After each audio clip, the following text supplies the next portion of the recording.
Video se vám pokusí ukázat další možnost statického návrhu střešní konstrukce. V případě, že projektant obdrží jakýkoliv projekt, na který má navrhnout střešní konstrukci, postupuje tímto způsobem. Z AutoCADu si převezme základní údaje. V Majteku 2020 si vybere příslušný tvar a vypíše získané informace. Množství vazníků, osovou vzdálenost vazníků, rozpětí vazníků,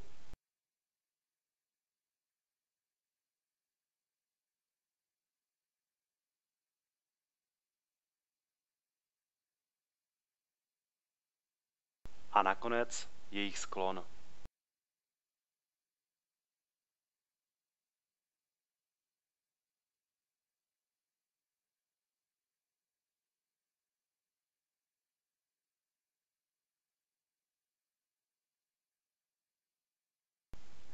Dále se zadá přesah, který je patrný z výkresu.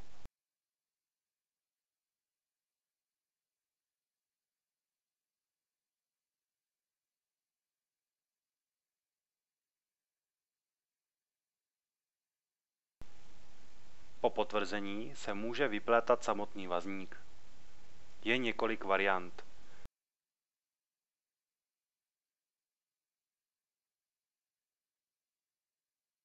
Buď z databáze výpletů,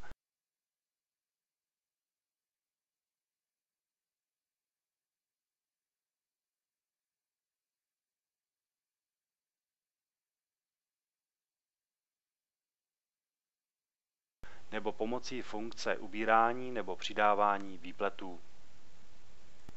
Poslední variantou je vytváření diagonál ručně.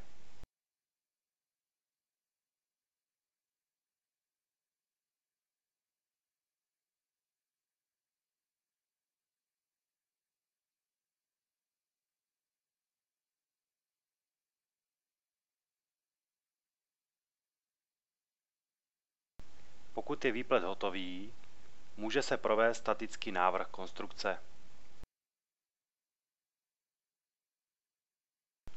Ve výsledkovém okně vidíte procentuální využití řeziva horního pasu, dolního pasu a diagonál.